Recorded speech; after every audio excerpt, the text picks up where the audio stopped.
Bem-vindos ao curso de Finanças Corporativas, turma da pós-graduação. Hoje vamos continuar com o nosso tópico de planejamento de curto prazo. Nesta aula, nós vamos discutir a elaboração de planos de curto prazo, vamos discutir o ciclo financeiro dentro de uma empresa e vamos também introduzir o conceito de capital de giro. É importante que a ideia do planejamento de curto prazo ela é muito focada no caixa da empresa. Então, o que a gente vai apresentar para vocês são exemplos de como você visualiza as contas e de como elas impactam o caixa. E uma vez que a gente tenha montado essa visualização do impacto das diversas contas no caixa, nós vamos projetar o caixa para um horizonte de tempo curto. No nosso caso, no nosso exemplo, vamos fazer um planejamento para 3 meses. Nós já discutimos que nas demonstrações financeiras que uma delas é a demonstração de fluxo de caixa. Na demonstração de fluxo de caixa, o objetivo final é explicar as variações de saldo do caixa. Então, como nós estamos aqui preocupados em planejar o curto prazo e o enfoque é o caixa da empresa, essa discussão está completamente vinculada à demonstração de fluxo de caixa. Eu não preciso formalizar uma demonstração de fluxo de caixa para fazer meu planejamento. Mas é importante ter em mente que o que a gente faz no planejamento de curto prazo são exercícios que estão muito relacionados à demonstração de fluxo de caixa. E a gente, para fazer a demonstração de fluxo de caixa, existem 2 métodos, né? Um é um método direto, em que você parte das suas receitas e vai abatendo os diversos desembolsos até você chegar na formação do impacto de caixa. Você vai abatendo o desembolso e vai acreditando os eventuais recebimentos que possam aparecer ao longo do caminho. No método indireto, eu venho do lucro líquido da firma e a partir do lucro líquido eu vou tentar explicar o que vai acontecer com o caixa. Então, olha só, são 2 caminhos distintos. Um caminho em que eu venho das receitas e vou diretamente até explicando a partir das receitas, vou tirando todas as despesas e colocando eventuais fluxos de entrada, vou adicionando, né? Então eu olho para os fluxos operacionais, eu olho para os fluxos de investimento, eu olho para os fluxos de financiamento. E aí eu vou construindo, olhando para cada um desses fluxos, o impacto no caixa. No método indireto, eu vou, partindo do lucro líquido, eu vou tentar explicar em cima das diversas atividades que impactam o caixa, eu vou explicar a variação de saldo. Bom, a primeira etapa dessa aula, então, vai ser a gente construir, apenas para vocês visualizarem o fluxo do dinheiro e como que isso impacta o caixa, a gente vai construir uma demonstração de fluxo de caixa. A construção dessa demonstração de fluxo de caixa, que nós vamos fazer aqui, vai ser pelo método indireto. Poderia fazer pelo método direto, sem problema. Nosso objetivo não é exatamente a demonstração do fluxo de caixa em si. Nosso objetivo é apenas que vocês entendam o fluxo, as atividades que vão impactar o caixa. E, em seguida, uma vez que a gente entendeu isso, nós vamos fazer uma projeção do saldo de caixa, né? Uma projeção do fluxo de caixa para os próximos 3 meses. Então, eu estou mais preocupado com essa segunda etapa do que com a construção formal da demonstração de fluxo de caixa, que eu vou apresentar para vocês, uma construção apenas para que vocês percebam o impacto dos diversos fluxos no caixa da firma. Nosso exemplo, ele começa da DRE. Então, olha só, para construir a demonstração de fluxo de caixa, eu vou ter que usar a DRE, que é a demonstração de resultado do exercício, e vou ter que usar também o balanço. Vou precisar do balanço. Preciso dessas duas demonstrações, da DRE e do balanço, para que a gente possa fazer uma demonstração de fluxo de caixa.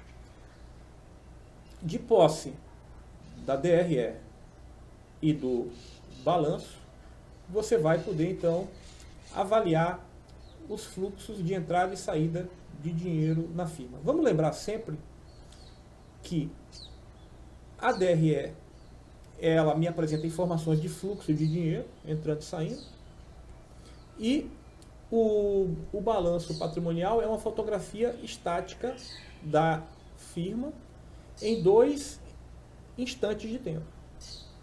Então, ele não me dá fluxo, certo? No entanto, uma coisa que o balanço me fornece é, se eu olhar para os 2 instantes de tempo, eu posso avaliar a variação de uma determinada conta. A variação de uma determinada conta permite que eu faça afirmações sobre fluxo de entrada e saída. Então, a variação da posição permite que eu faça algumas inferências que vão ser úteis quando a gente vai elaborar a nossa demonstração de fluxo de caixa.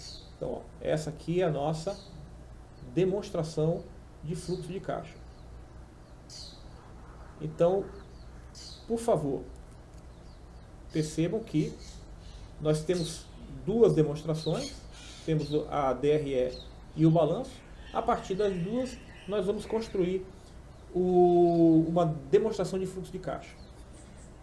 Pelo método indireto, usando o método indireto, é apenas um exemplo, vocês poderiam usar o método direto, mas vamos aqui, nesse exemplo, discutir o método indireto.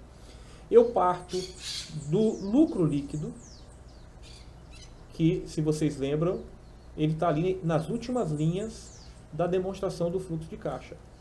Então, eu vou voltar aqui. Olha, o lucro líquido de 180. A firma teve um lucro líquido de 180 no exercício de 2000x3. Ora, 180, venho da DRE e trago essa informação para cá. Essa informação é uma informação de entrou dinheiro. Entrou dinheiro. A firma gerou lucro, significa que eu tenho 180 de impacto, é um impacto positivo no fluxo de caixa. Vamos lembrar que na DRE eu tenho a linha também da depreciação. Vou voltar para a depreciação na DRE e olha aqui que as despesas de depreciação foram de 100. Essas despesas de depreciação, veja que eventual depreciação que possa ter acontecido de máquinas e equipamentos não estão sendo considerados. Nós estamos aqui só falando das despesas de depreciação que estão como despesas dentro de despesas operacionais. Então aí você tem que avaliar se essa despesa aqui já tem o total da despesa de depreciação da firma. Vamos assumir aqui que essas despesas são todas as despesas de depreciação que foram já abatidas. Tá? Eu não tenho nenhuma outra depreciação na DRE aqui informada. Então, esse aqui é o total das despesas de depreciação. Lembre que qual é o objetivo da despesa de depreciação? É permitir que você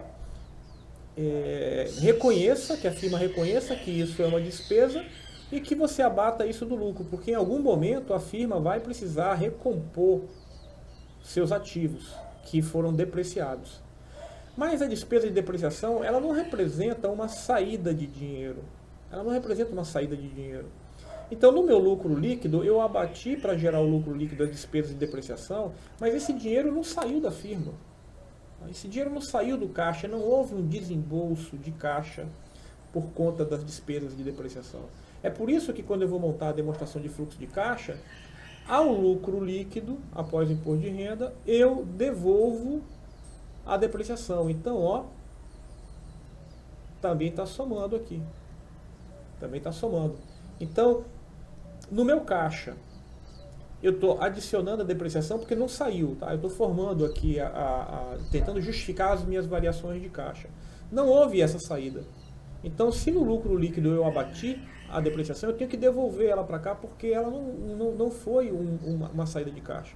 Então, eu tenho que fazer uma devolução, tenho que reconhecer aqui na demonstração de fluxo de caixa, eu tenho que fazer a devolução dessa depreciação para que eu possa realmente entender e mostrar que não houve a variação de caixa por conta da depreciação. Bom, aí vamos agora para redução de contas a receber. Olha o que acontece.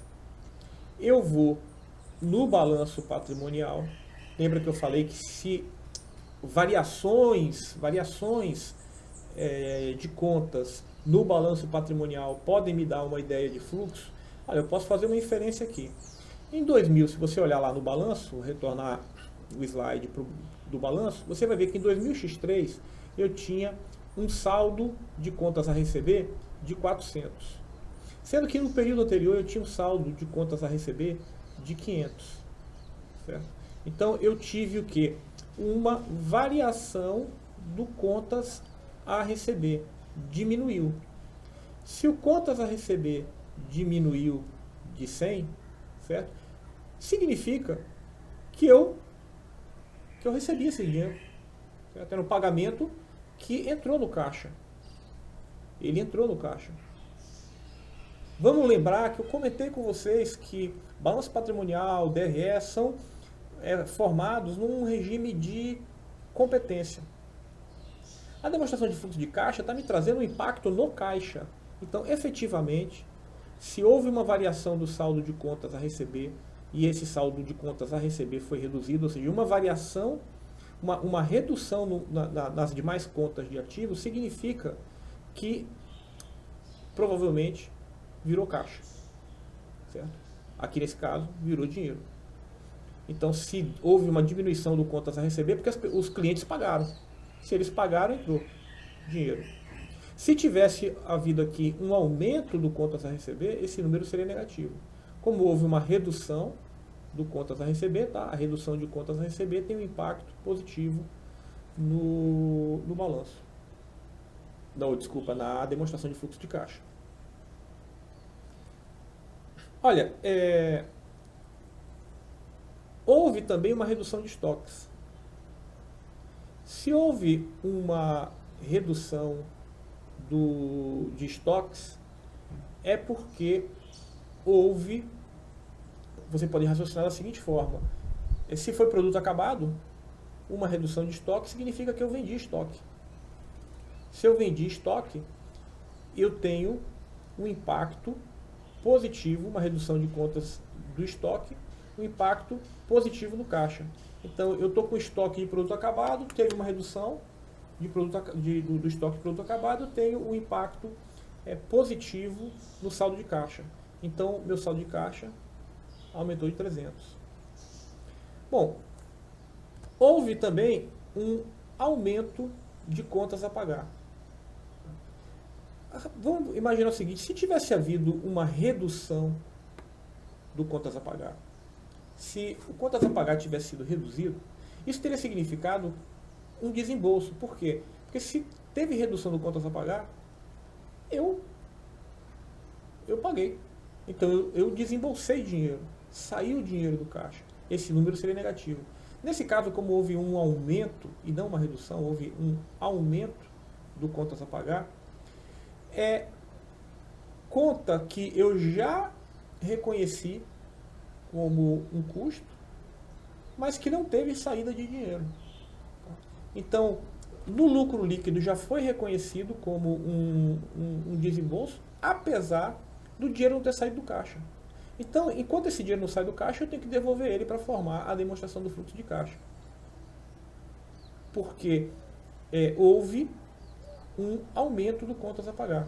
Dinheiro que eu devo aos meus fornecedores, porque adquiri produto, eu até contabilizei já isso, mas, como no resultado, o lucro líquido diminuiu, mas as minhas contas a pagar aumentaram. Eu não paguei. Eu não paguei. Se eu não paguei, ele não saiu do caixa. Se ele não saiu do caixa e eu já bati ele aqui no lucro líquido, eu tenho que devolver ele para poder formar as minhas variações de caixa.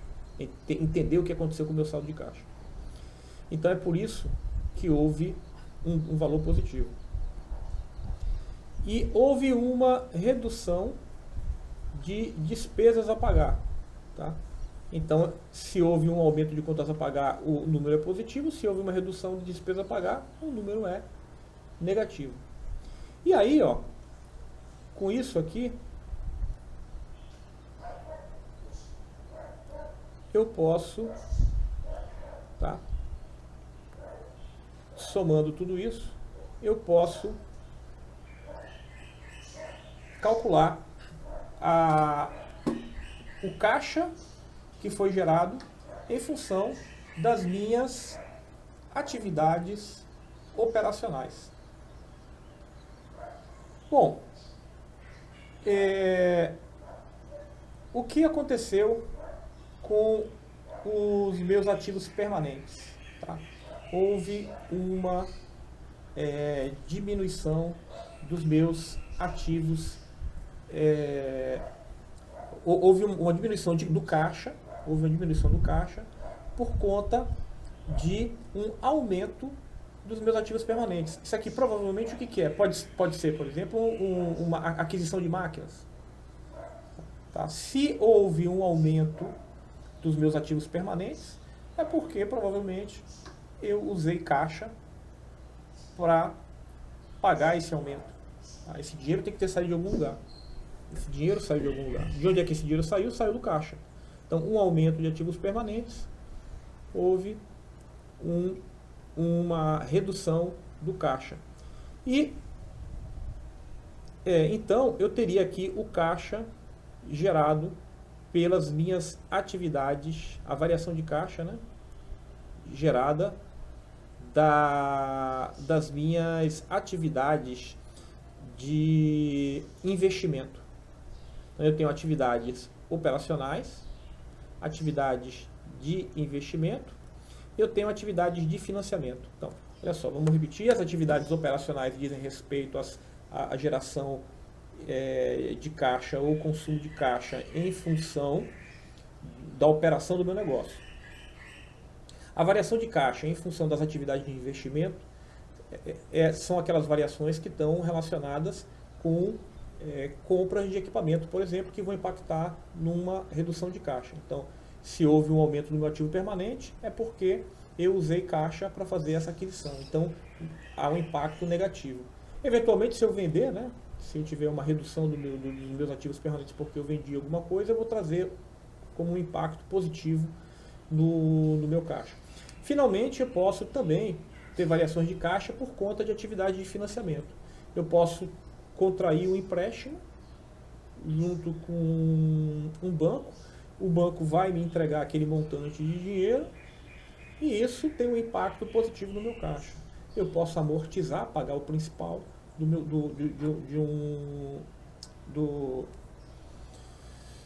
da minha dívida, e se eu pago o principal, eu tenho uma saída de dinheiro nas atividades de financiamento. Então aqui, ó, eu tive uma redução de 100 nas atividades de financiamento, tá? Que vieram de uma redução das instituições financeiras a pagar. Tá? E houve um aumento da dívida de longo prazo de 200. De onde é que eu vou tirar essas informações? Do balanço patrimonial. Houve um aumento de dívidas de longo prazo, da ordem de 200. esse aumento da dívida de longo prazo significa que eu contraí mais dívida de longo prazo. Aqui provavelmente eu paguei dívida de curto prazo, paguei um empréstimo bancário, por exemplo, que estava vencendo, emiti uma debênture para poder até eventualmente pagar esse empréstimo, e para usar parte do dinheiro para pagar, inclusive, as minhas atividades de investimento. Ó, teve saída de caixa para fazer atividade de investimento, então eu captei de forma líquida 100 das minhas atividades de financiamento. Aqui são as minhas atividades de financiamento. Certo? Além disso, eu também tenho, tá? Eu tenho, dentro das atividades de financiamento, os dividendos que eu paguei. Olha só, se eu estou no exercício de 2000x3, tá? Eu paguei dividendo do exercício passado, que eu devia. Quando eu apurei o resultado da firma em 2000x2, eu disse, olha, eu vou pagar um volume de dividendos. Esses dividendos eu estou pagando no exercício de 2000x3. Então, os dividendos devidos em 2000x2 estão sendo desembolsados, estão sendo pagos, eles vão ser desembolsados em 2000x3. Tá? E aí eu vou ter aqui o total das minhas atividades de financiamento. Eu paguei um empréstimo com o banco, emiti uma debênture com 100, paguei os dividendos, minhas atividades líquidas de financiamento deram 20. Então, olha, eu tenho 20 de atividade líquida de financiamento, eu tenho menos 300, certo? E eu tenho das atividades operacionais uma geração de caixa de 780. O resultado líquido, 780 menos 100 dá 680. Desculpa, 780 menos 300 aqui, né? Dá 480 mais o 20 dá 500. E aí, o que aconteceu? Meu saldo líquido, certo? O aumento líquido do saldo de caixa e aplicações é da ordem de 500. Bom, veja, com isso a gente cobriu a demonstração de fluxo e, como eu disse para vocês, a ideia é que vocês percebessem que o fluxo do dinheiro impactando o caixa da firma. Vamos agora para um outro exemplo e vamos construir uma projeção. Isso aqui é o que o administrador financeiro, dentro de qualquer empresa, ele vai ser convidado, né, a elaborar com frequência. De maneira frequente, os administradores financeiros eles devem se defrontar com esse tipo de problema. Os gestores vão estar sempre procurando do administrador financeiro respostas às perguntas. O que está projetado para os próximos 3 meses de entradas e saídas que vão impactar o nosso caixa?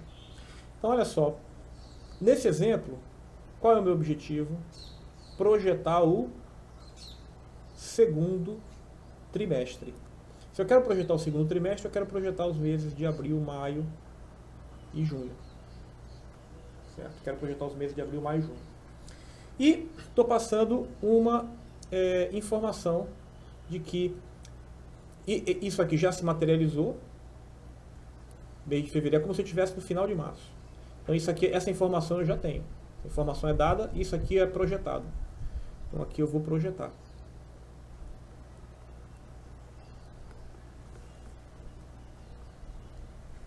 E aqui é dado conhecido.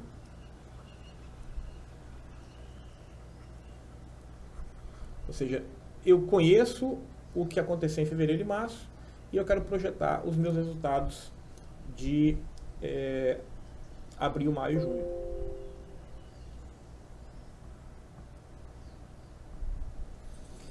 Bom, eu sei também o seguinte, que 50% do que eu vendo é pago à vista, 40% do que eu vendo é pago em 30 dias e 10% do que eu vendo eu recebo em 60 dias. Lembrando que eu estou projetando apenas aqui os recebimentos. Estou projetando apenas os recebimentos. E eu tenho essa informação que 50% do que eu vendo eu recebo à vista. Significa dizer o seguinte, que tudo que eu vendi em fevereiro, se eu vendi 300, em fevereiro mesmo eu recebi 150. 50% de 300 dá 150. Certo? 40% dos 300 que eu vendi em fevereiro, eu só fui receber em março.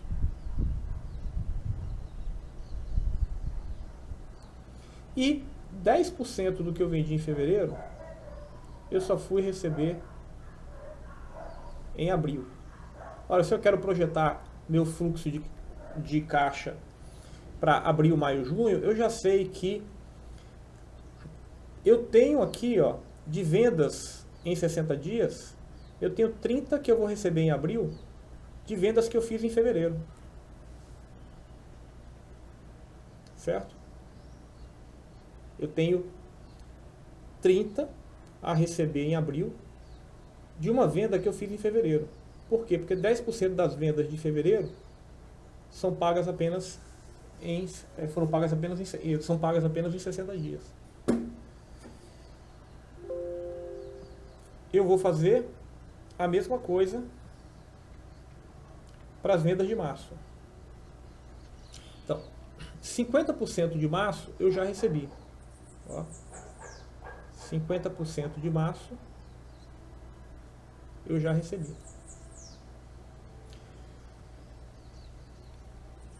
Ora,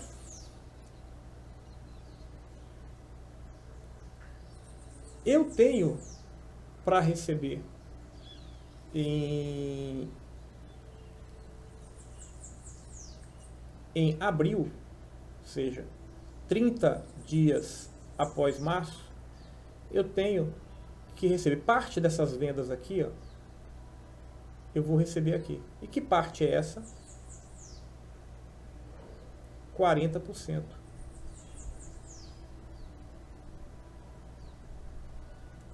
Então, eu recebo em abril 80 que vieram de março.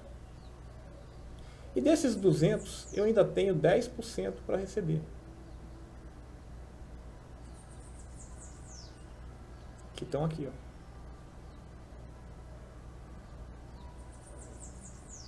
Tenho 10% a receber. Então, ó, repare que o que eu estou fazendo? Dessas vendas aqui, parte eu recebo em março, parte eu recebo em abril e parte eu recebo em maio. Ok? Aí vamos para abril. Agora, das minhas vendas em abril, e agora são vendas projetadas. Essas vendas aqui eu já conhecia. Então esses números aqui, esses números eu tenho certeza que eu devo receber. Imaginando que os clientes vão pagar. Esses números aqui, eu sei que são de vendas que já foram feitas e que eu tenho para receber. Bom, em abril, eu estou projetando que eu vou vender 250, que já é projetado. Ora, eu vou vender 250, mas vai entrar 250 no meu caixa? Não porque 50% só que eu recebo à vista. Então, ó, eu lancei 50% aqui. Então, quem é esse número? Ó? 50% das vendas são à vista. Aí o que acontece? Ó? 250, 40% eu vou receber em maio. Ó, 40% eu recebo em maio. E 10% eu recebo em junho. 10% eu vou receber em junho. Então 50% eu recebo em abril, 40% eu recebo em maio, 10% eu recebo em junho. Bom, e assim sucessivamente para as vendas de maio e para as vendas de junho. Eu projeto quanto que eu vou receber das vendas em maio, quanto eu vou receber das vendas de junho em junho, quanto das vendas de abril eu vou receber em maio, quantas das vendas de março eu vou receber em maio. Já estão aqui. E eu vou preencher todo o meu, a minha tabela. Feita essa, vamos limpar aqui a tela. Feita essa projeção, eu agora posso então, ó, e aqui, por favor, preste atenção, eu vou somar os números da coluna. Evidentemente, esses números aqui eu não vou somar não, eu vou somar aqui números, eu vou somar esse de cá, ó. Ó, atenção, esses projetados, somando, eu vou encontrar esse número. Se eu somar aqui,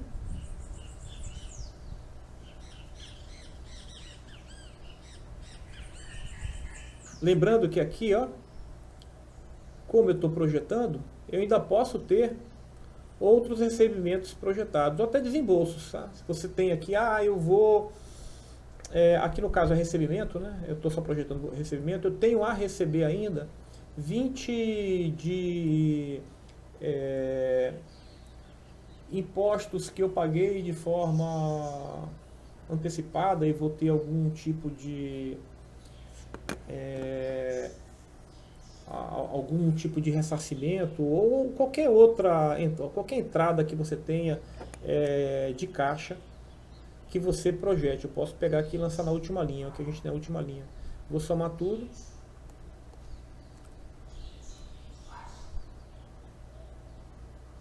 E aqui eu vou somar esses números. Okay? Eu não vou somar esses números aqui, senão eu vou ter contagem dobrada.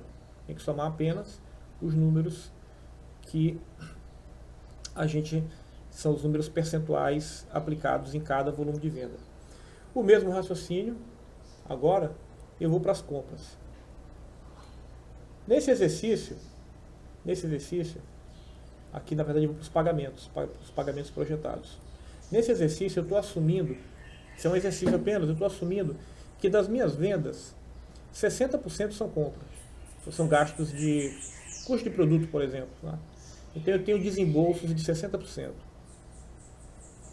Então, olha só, a título de ilustração, fevereiro eu tinha 300 de vendas, estou assumindo que o meu custo é de 60%, eu tive desembolsos de 180 em fevereiro. Certo? Então, quem é 120 é 60% de 200. E aí eu construí aqui o 120. Tá? Então eu tenho que olhar 60% vezes 200, que eu tirei da tabela de vendas. E eu estou assumindo 60%. Que são minhas compras, são em função das vendas. Então, olha só, minhas compras estão aumentando em abril, porque provavelmente minhas vendas aumentaram também em abril. Vamos olhar para lá, ó, abril 250, maio 250, junho 400. Então, eu gerei as compras. Dessas compras, eu vou usar o mesmo raciocínio. 30% são pagas à vista. Então, ó, 30%, 30%, 30%, 30%. 50% são pagas em 30 dias. Então, ó, 180 é o mesmo raciocínio dos recebimentos. 180 com 50%, eu só vou pagar, ou seja, das minhas compras de fevereiro, eu só pago em março. 80 vezes 20%, eu vou pagar em abril. Ó. Vou pagar em abril. Vou fazer a mesma coisa para as despesas de março. 50% sai aqui, certo? Em 30 dias, 30%, né, à vista, 50% em 30 dias e 20% de 120 dá 24 em 60 dias. Ou seja, aqui em 30, aqui em 60 dias.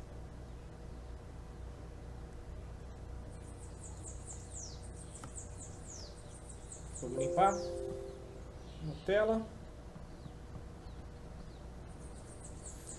E com isso, eu fiz uma projeção das despesas com compras. Além disso, eu tenho despesas administrativas projetadas. Tá? E aqui a projeção. É o que o administrador financeiro vai fazer. Olha, quais são as despesas que eu tenho para pagar, salários, amortização de dívida. Olha, ele está prevendo aqui que em junho ele tem uma 25 para amortizar de dívida. É o pagamento de principal da dívida, né? Amortizar a dívida seria pagar o principal da dívida. Juros, desembolsos com juros projetados. Ele está projetando aqui que em maio vai fazer um investimento de 100. E despesas com reforma. Em abril está projetando uma pequena reforma. E outras despesas programadas 50. Evidentemente, esses números aqui todos vêm de informações da firma. Tá? Aqui são informações adicionais que são apresentadas ao administrador financeiro. Então, no planejamento, eu tenho que fazer essa projeção. Com isso, eu tenho todos os desembolsos projetados para abril. Os desembolsos projetados para abril.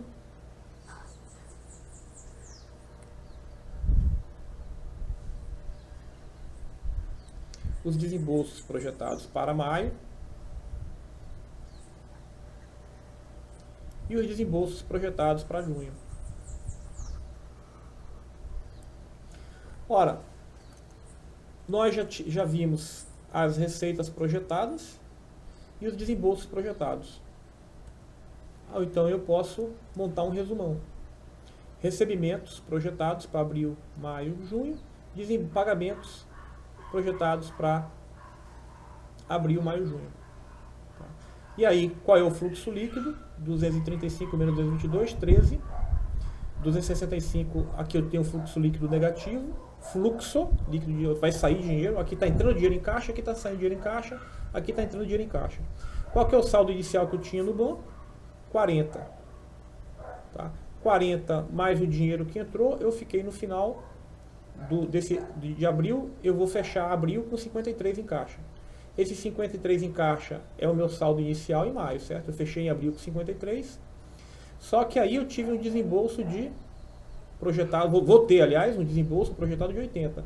Então, ó, eu tô com um saldo final negativo de 27. E eu venho com esses 27 para cá, 27, eu vou ter uma entrada de dinheiro de 40, e aí eu vou ficar com um saldo de 45. Ou seja, nesse exercício eu estou iniciando o saldo com 40 e estou terminando junho com 45 de saldo. Mas é importante notar que mesmo projetando um saldo em junho positivo, tá? Eu começando com 40 e terminando com 45, tendo um incremento de 5 no saldo, eu tenho que notar que em maio eu estou com saldo negativo.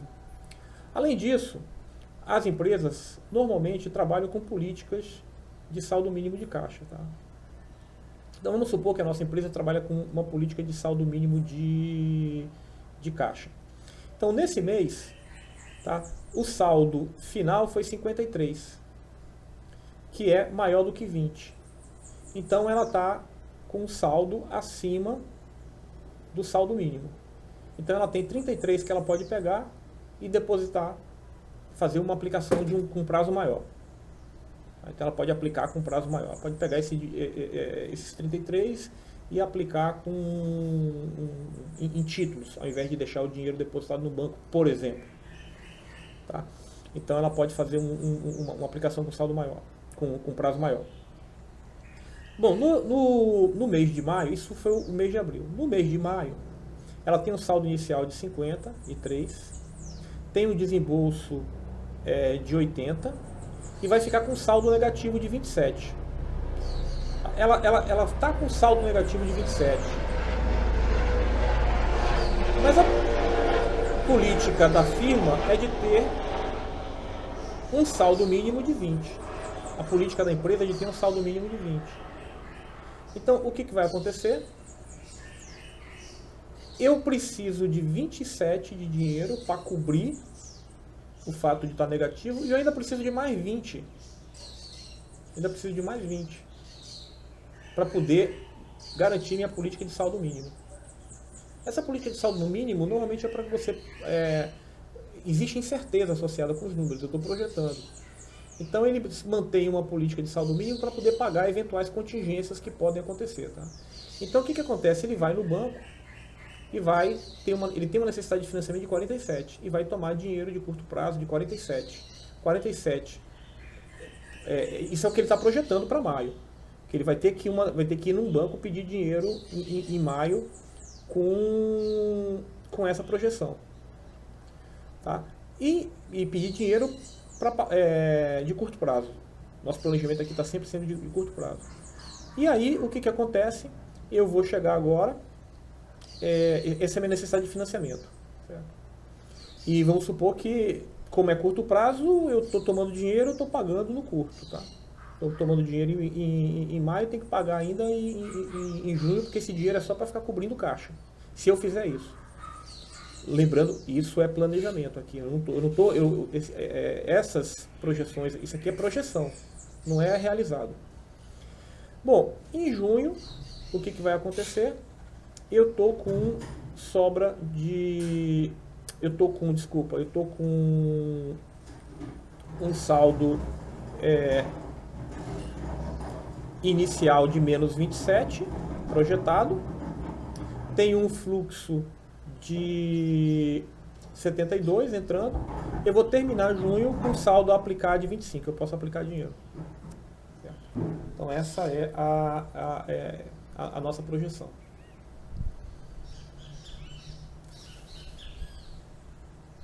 Bom, se você colocar tudo isso numa planilha, você pode fazer exercícios de análise de sensibilidade.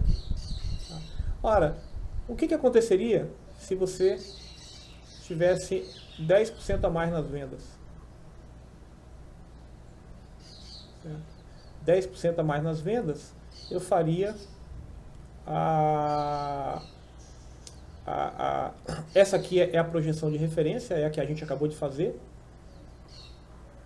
Tá? Que a gente acabou de fazer. Só voltando aqui, ó, vocês podem olhar 33, 47 e 25, né? 33, 47 e 25. Essa que nós fizemos está aqui em cima. Se eu tiver um aumento das vendas, né, essa aqui então é a minha projeção de referência, aqui é a minha projeção na análise de sensibilidade que eu estou fazendo. Se eu jogar 10% a mais nas vendas, aqui eu vou ter os meus impactos nos recebimentos, vou ter os meus impactos nos pagamentos e vou ver o que aconteceria aqui. Tá? Então, 10% a mais nas vendas está me trazendo um impacto no caixa. E você vai dizer, pô, mas por que está prejudicando aqui o caixa? Porque lembre que a política de prazos de pagamentos e recebimentos não é a mesma. Os prazos que você paga são os mesmos prazos que você recebe. Tá? Então isso é muito importante, você fazer essa projeção, porque eventualmente um aumento das vendas num determinado mês não significa um aumento de fluxo de caixa, porque alguns desembolsos podem estar sendo amarrados para pagamento imediato, tá? E os meus recebimentos, eu tenho um descasamento. É como se eu dissesse para vocês o seguinte: meu prazo médio de contas a receber é maior que o meu prazo médio de contas a pagar. E isso aí, esse descasamento pode fazer com que eventualmente um aumento nas vendas faça com que eu tenha no curto prazo um impacto ruim no caixa. Isso é importante ter em mente. Ok? Então, o trabalho é esse. O trabalho de planejamento de curto prazo é você entender as contas você programar bem seus pagamentos e recebimentos, fazer essas projeções para você poder analisar eventuais necessidades de dinheiro. Lembrando que muitas firmas, às vezes, têm saúde econômica, mas por um mau planejamento de, das suas atividades de caixa, ela pode ter problemas de liquidez. Então você tem que planejar direitinho o caixa da empresa para evitar que você tenha problema de liquidez. Então uma forma de resolver eventuais problemas de liquidez é você manter, por exemplo, mais dinheiro no seu saldo de caixa. Então, teria que operar com um saldo de caixa um pouco maior. O que significa? Capital de giro. Significa que você vai dimensionar seu capital de giro em função da observação dos fluxos de entrada e saída de dinheiro na sua empresa. Então, essa é a ideia do capital de giro, que às vezes as pessoas confundem com o ativo circulante da empresa.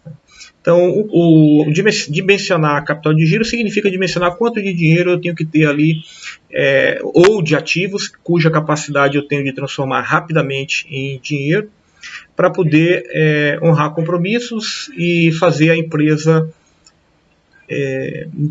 ter continuidade nas suas atividades. Um conceito associado é o conceito de capital de giro líquido, que é seria a subtração do ativo circulante do passivo circulante. Então a subtração dos dois me daria aquilo que seria o capital de giro líquido. Tá? Então a diferença entre ativo circulante e passivo circulante me dá a ideia de capital de giro líquido. Bom, o capital de giro líquido, tá? O capital de giro, o dinheiro que você tem para honrar esses compromissos de curto prazo, ele, a princípio, se você olhasse para uma empresa e visse, sei lá, essa empresa tem bastante capital de giro, você poderia imaginar, olha, a rentabilidade dessa empresa vai ser comprometida. Porque, a princípio, a empresa tem um custo de oportunidade maior do que o que ela consegue com capital de giro. Porque o negócio da empresa é mais arriscado. Se você resolveu colocar dinheiro no seu empreendimento, é porque você acredita que esse empreendimento rende mais do que deixar o dinheiro parado. Então, muito capital de giro significa compromisso significa uma certa perda de rentabilidade. Eu devo imaginar que muito capital de giro significa dinheiro parado. Por outro lado, capital de giro significa segurança. Então, significa que você tem condições de honrar compromissos de curto prazo. Então, um analista financeiro que olha para o seu negócio e dizer que você tem capital de giro, ele vai dizer, olha, você tem saúde financeira para honrar compromissos de curto prazo. Então, perceba que existe um balanço aí. Eu não quero nem ter muito capital de giro para não comprometer minha rentabilidade, e nem pouco. Eu também não quero ter pouco capital de giro, porque isso vai comprometer a minha liquidez, a minha capacidade de honrar compromissos. Então eu preciso balancear essas coisas. Uma discussão que é associada e que acaba impactando, né, as escolhas de capital de giro é a escolha de passivo de curto prazo e passivo de longo prazo. A dívida, então, ou seja, estamos falando de dívida de curto prazo e dívida de longo prazo. A dívida de curto prazo, ela em geral, ela é menor, o custo da dívida de curto prazo é menor do que o custo da dívida de longo prazo. Por quê? Porque você tem um prêmio de liquidez que você tem que pagar ao credor. Então, quanto maior o prazo da dívida, mais tempo o credor está deixando dinheiro na sua mão. Então, existe um prêmio de liquidez. O credor está deixando liquidez na sua mão. Então, ele cobra um prêmio de liquidez na dívida de prazo maior. Sem contar que, em geral, o risco de crédito também é maior. Então, a dívida de longo prazo, ela custa mais do que a dívida de curto prazo.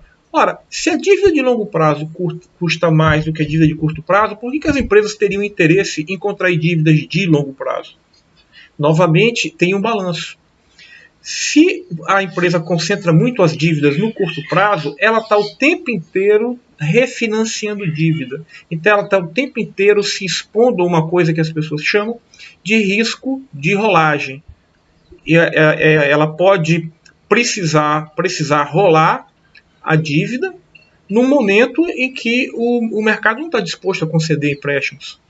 Então o risco de rolagem é maior quando a dívida é de curto prazo. Por outro lado, o custo da dívida é menor quando a dívida está ali no curto prazo. Então eu tenho um trade-off entre risco de rolagem e custo da dívida. Novamente, essas escolhas, esse balanceamento é que o gestor financeiro tem que apoiar os decisores, apoiar o processo de decisão da empresa nas escolhas de dimensionamento de ativo circulante, de passivo circulante, aquilo que os analistas chamam de essa diferença, né, olhando para um lado, olhando para o outro, e fazendo a diferença do meu capital de giro líquido. O ciclo de caixa, tá, ele se relaciona com o ciclo operacional.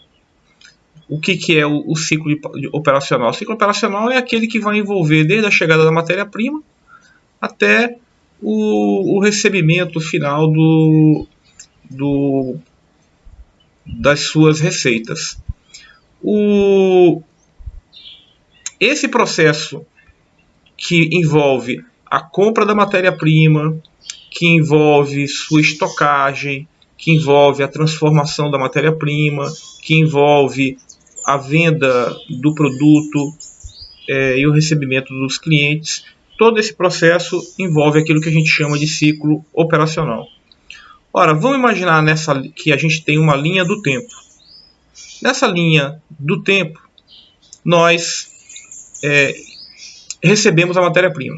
A firma recebe a matéria-prima e ela já recebe a fatura. Ela já tem que efetuar, ela já sabe que tem que efetuar um pagamento. Ela ainda não fez esse pagamento. A matéria-prima chegou, ela tem prazos junto com seus fornecedores para pagamento. Os fornecedores oferecem esse prazo, mas a matéria-prima chegou, ela não pagou ainda, mas a matéria-prima já está lá. Então a firma já pode processar essa matéria-prima. Em algum momento, a firma vai efetuar o pagamento daquela fatura, daquela compra de matéria-prima. E nós estamos usando aqui nessa figura a ideia de que isso ocorre num momento específico no tempo. E a gente vai ver que, na verdade, nós não dimensionamos dessa forma, né? Nós dimensionamos sempre em cima da noção de pagamentos médios, de recebimentos médios, de prazo de pagamento médio, prazo de recebimento médio. Mas vamos, para facilitar o entendimento, imaginar que o pagamento da fatura acontece num intervalo de tempo determinado, que é dado aí por esse segmento da reta. Esse segmento da reta nós estamos chamando de prazo médio de pagamento. E eu resolvi colocar essa aula de ciclo financeiro e operacional, que alguns livros são capítulos apresentados mais ao final, mas eu imagino que esse conceito do prazo médio de pagamento nós já discutimos na análise das demonstrações financeiras. É por isso que eu resolvi colocar a ideia de ciclo financeiro e operacional dentro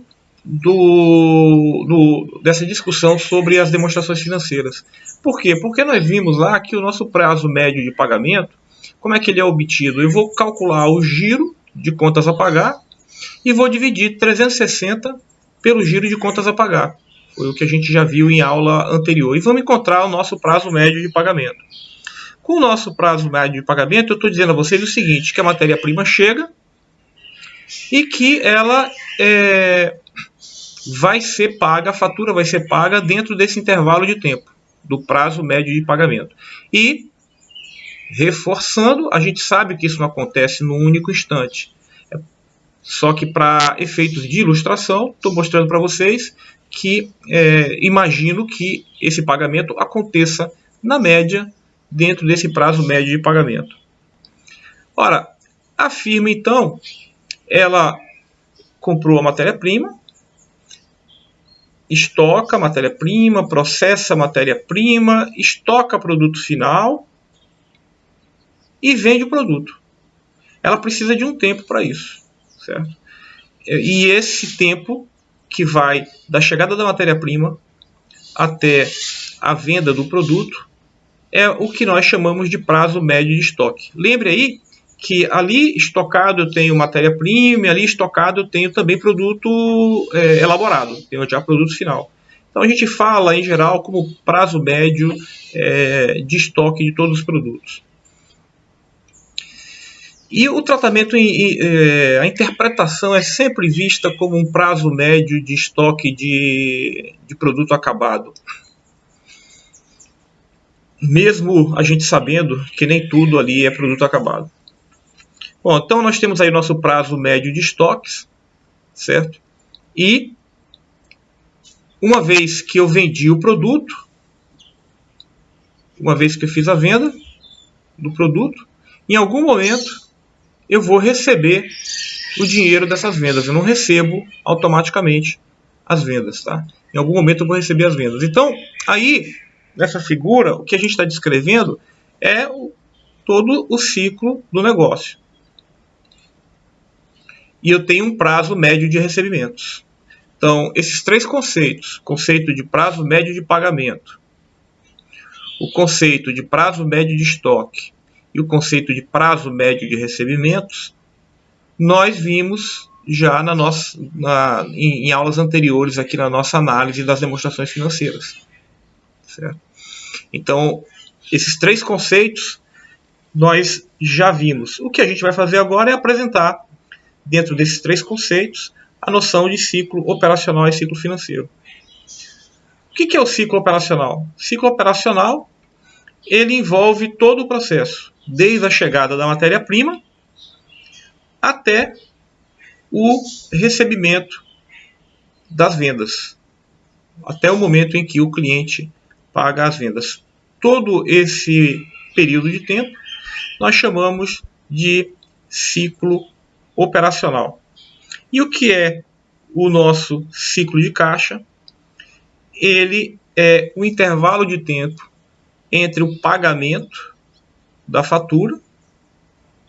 Ó, o ciclo de caixa é o intervalo de tempo entre o pagamento da fatura e o recebimento das vendas.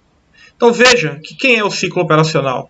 É o prazo médio de estoques menos o prazo médio de recebimentos.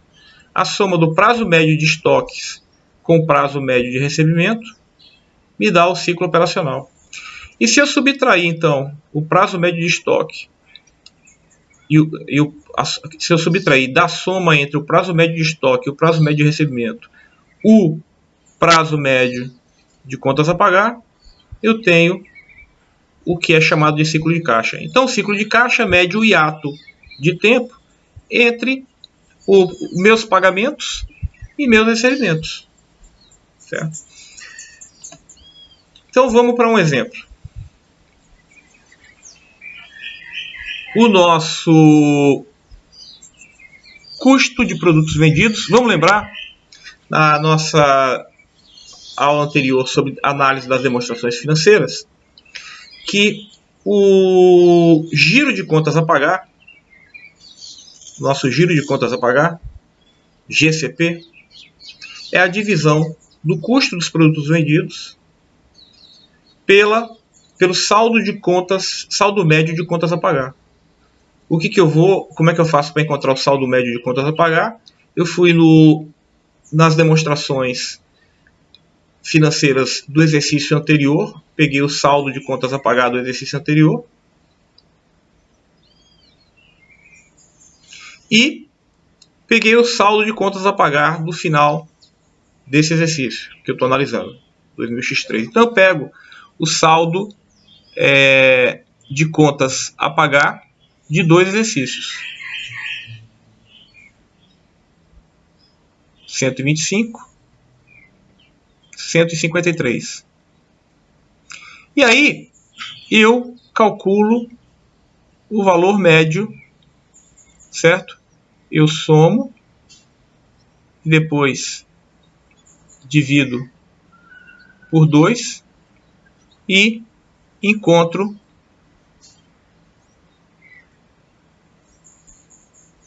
o saldo médio de contas a pagar. Dividindo o custo dos produtos vendidos pelo saldo de contas a pagar, eu obtenho o giro de contas a pagar. Ora, e quem vai ser o meu prazo médio de contas a pagar? Quantidade de dias no ano. A quantidade de dias no ano dividida pelo giro de contas a pagar. Ó, esse giro de contas a pagar que eu calculei aqui, eu trago para cá. E aí eu tenho que o meu prazo médio de pagamentos é o meu giro de contas, o meu número de dias no ano dividido pelo giro de contas a pagar. E aí eu obtenho o meu prazo médio de pagamento. Ora,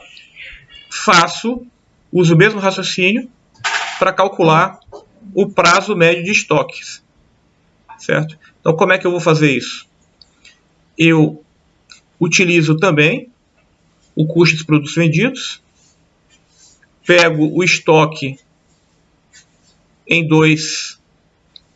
no final dos 2 exercícios, somo, divido por 2, encontro o estoque médio e divido o custo de produtos vendidos pelo estoque médio e encontro o giro de estoques. Com o giro de estoques,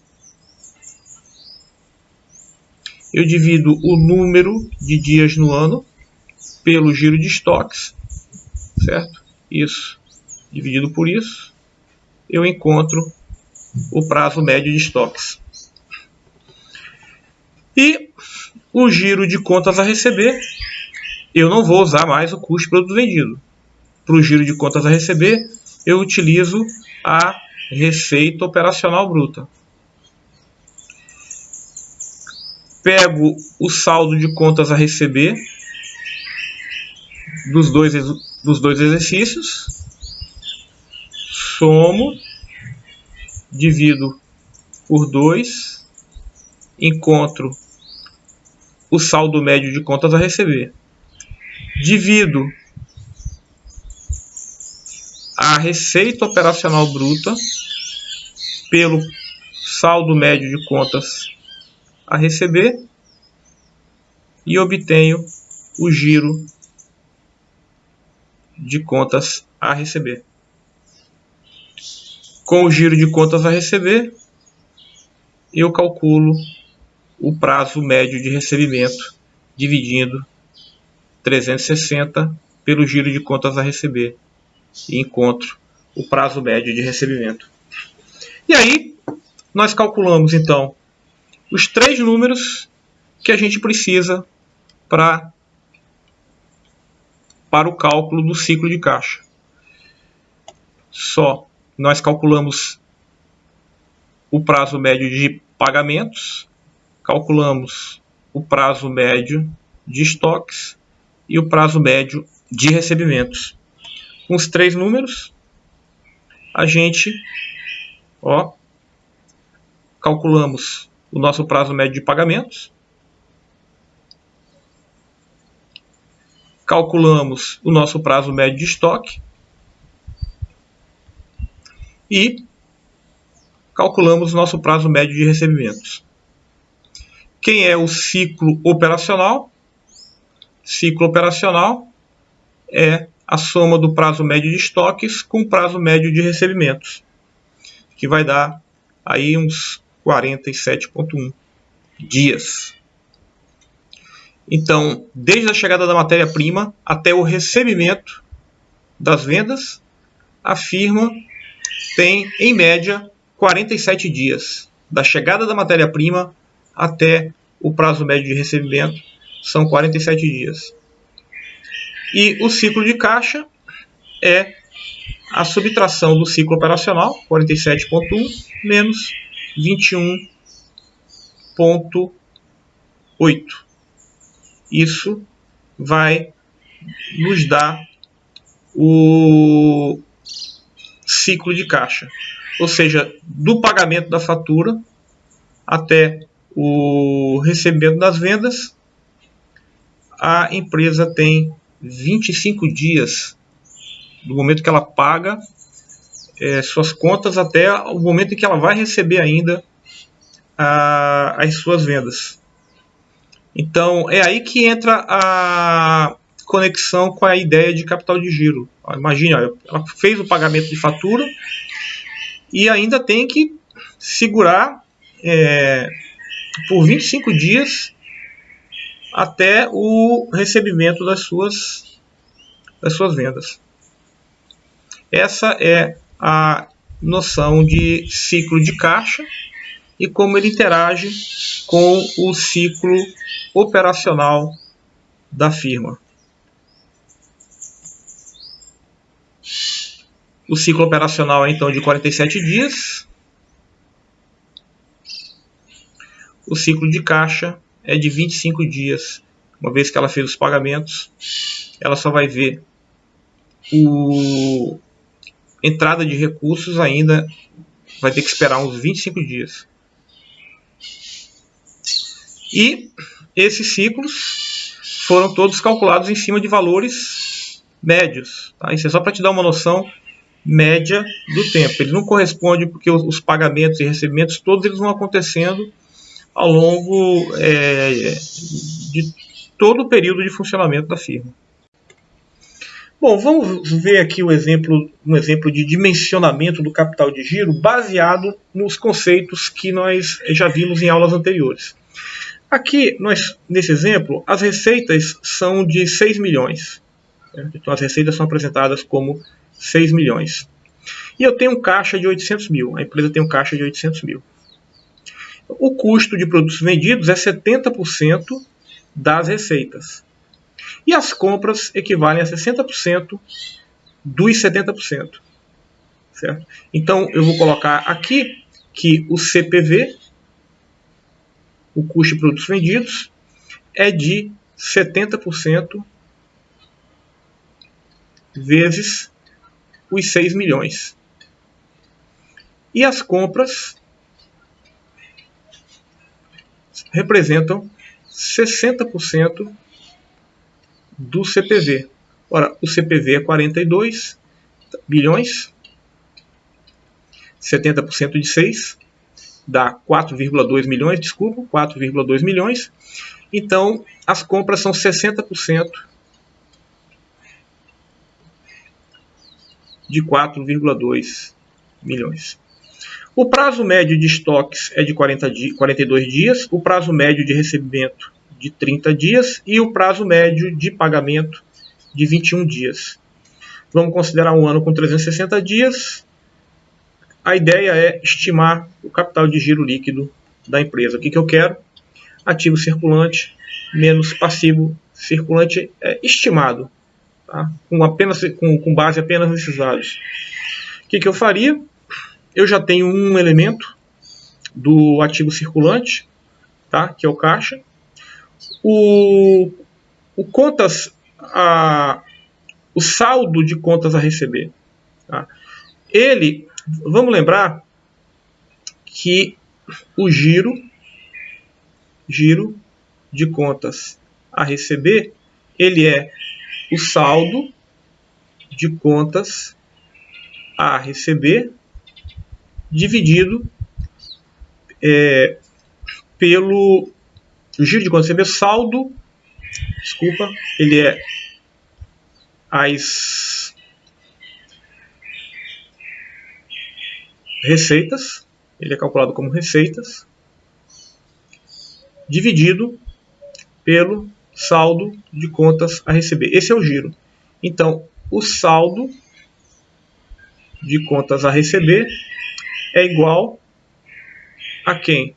As receitas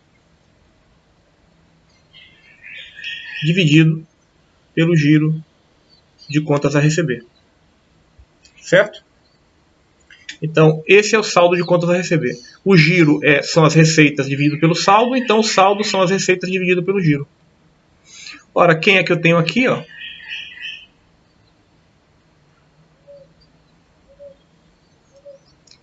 O giro de contas a receber.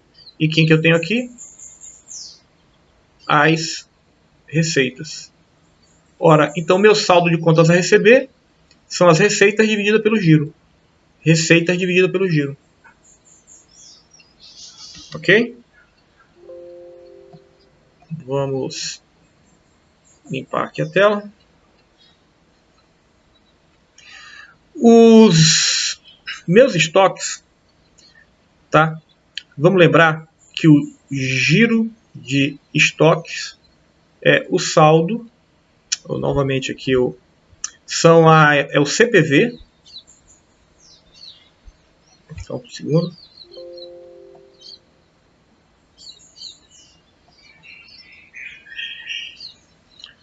O nosso giro de estoques, ele é o nosso CPV dividido pelo saldo de estoques. Então, o saldo de estoques é igual ao CPV dividido pelo giro de estoques. Ora, aqui é o nosso giro de estoques, 360 por 42 dias, que é um dado do problema, os 42 dias. E aqui nós temos o CPV, certo? E nesse exemplo eu estou dando as compras para vocês. Tá? Quando a gente discutiu o saldo de contas a pagar, e eu não dava essa informação. Então eu pedia que vocês estimassem o contas a pagar a partir do CPV. Tá? Então, ou o giro de contas a pagar, eu estimava a partir do CPV. Como eu estou passando a informação para vocês das compras, então eu estou querendo aqui que você estime o saldo de contas a pagar a partir do total de compras. Então, ó, aqui 6.000 vezes 0,7 eu tenho o CPV, CPV vezes 0,6 eu tenho as compras. Eu divido as compras pelo o giro de contas a pagar e eu tenho aqui o meu saldo de contas a pagar. Então, eu tenho aqui do lado do ativo o caixa, o contas a receber e os estoques. E do lado dos passivos eu tenho 147 mil. Então, caixa, o contas a receber, os estoques subtraídos do contas a pagar vai me dar o meu capital de giro líquido, 1.643.000. Bom, vamos agora num exemplo trabalhar aquela discussão sobre custo do dinheiro e dimensionamento do capital de giro. Então, imagine que uma empresa, para eventuais contingências, por segurança, ela diz o seguinte, que ela quer ter uma manutenção mínima de 150 mil. Certo? Então, ela quer ter lá uns 150 mil como capital de giro. Sendo que essa necessidade, ela não necessidades eventuais de caixa, porque olha só, isso aqui ela quer ter como capital de giro, porque isso é uma manutenção mínima de dinheiro. Só que ela acha que pode ter, eventualidades podem acontecer. Essas eventualidades, ou seja, eu posso precisar de dinheiro no montante que varia de 0 até 800 mil. Certo? Eventuais necessidades adicionais. Isso aqui é como se fosse meu saldo mínimo. E aqui, que eu desejo. E aqui é o seguinte, além desse saldo mínimo, eu posso precisar de 0 a 800 mil no mês. Só que eu sei, olhando para os meus dados históricos, eu sei que na média eu preciso, para pagar eventuais necessidades adicionais de desembolso, de 100 mil. Olhando para os meus dados, eu sei o seguinte: ora, eu tenho que ter então 150 mil, mais alguma coisa que pode ser zero ou que pode ser 800. Eu posso precisar até de 950 mil. Na média, tá, essas minhas necessidades adicionais, elas são de 100 mil. Além disso, eu digo para vocês que o custo do dinheiro no curto prazo, se eu tiver que tomar dinheiro, eu tomo 8%. E no longo prazo, esse custo é um pouco maior, de 10% ao ano. A empresa consegue aplicar eventuais recursos excedentes a uma taxa de 6 mil. Se ela tiver dinheiro em caixa sobrando, ela pode aplicar a 6%. Então, avalie duas possibilidades de financiamento. A empresa tomar dinheiro no longo prazo para a necessidade mínima de caixa, ou seja, ela vai tomar um empréstimo de longo prazo de 150 mil e eventuais necessidades de caixa, ela vai no banco e toma o dinheiro emprestado eventualmente. A outra alternativa é ela, não, eu quero ter sempre à minha disposição uma quantidade de dinheiro onde eu consiga pagar qualquer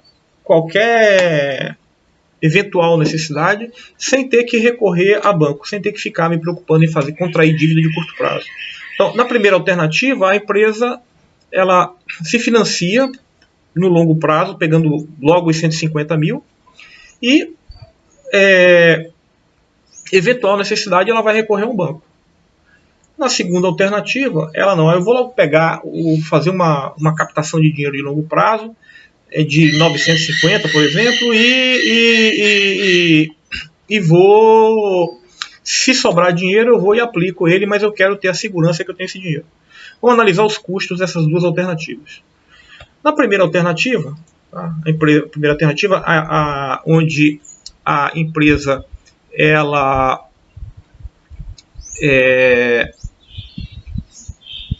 vai se financiar no longo prazo, os 150 mil, e eventuais necessidades ela vai financiar no curto prazo a uma taxa menor. Para cá, vamos voltar para cá. Curto prazo, o custo do dinheiro é 8, longo prazo, o custo do dinheiro é 10. Então, ela toma dinheiro, faz uma emissão e capta 150 mil no longo prazo, e no curto prazo, ela no curto prazo, se ela precisar de dinheiro, ela vai no banco e toma dinheiro de curto prazo. Se financiando, como ela já tem um valor médio de necessidade de financiamento de 100 mil, financiando a um custo de 8%, ela vai ter aqui uma contribuição de 8 mil. 8 mil desse lado, de custo, dessa estratégia de financiamento, mais 15 mil do lado de cá, com essa estratégia de financiamento de longo prazo. Então aqui é no longo prazo e aqui essas eventuais necessidades ela financia no curto prazo. O custo de financiamento dela, 23 mil reais ano. Na segunda alternativa, ela quer ter um valor mínimo de 150 mil, um valor máximo de 800 mil e tudo isso ela quer financiar no longo prazo. Então, ela vai querer os 950 mil financiados no longo prazo. Então, isso vai dar um custo para ela, desse financiamento, de 95 mil. Bom,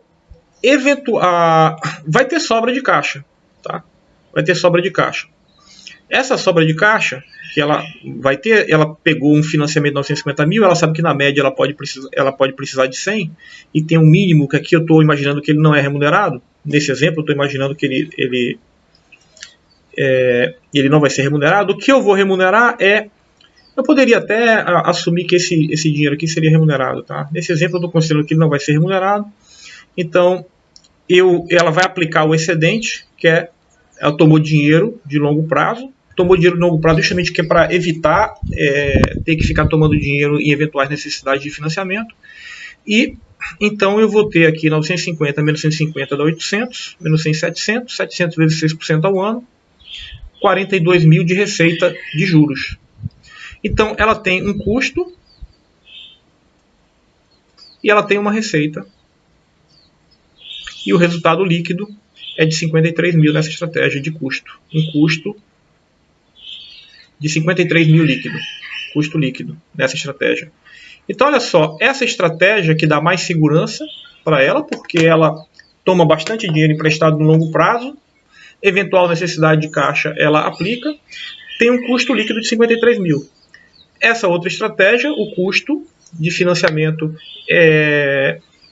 o custo aí é menor, no entanto, ela tem ali ela fica exposta ao risco de rolagem. Tá? Então, ela sempre, no curto prazo, ela vai estar precisando. E lembre que aqui eu fiz só em termos de valor esperado. A média é 100, mas esse número pode ser 0, ou pode ser, no exemplo, lembrando aqui, 800 mil.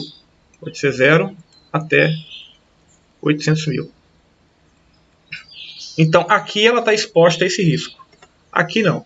Aqui ela tomou dinheiro de longo prazo, com uma quantidade de dinheiro que suporta essas oscilações das necessidades de financiamento.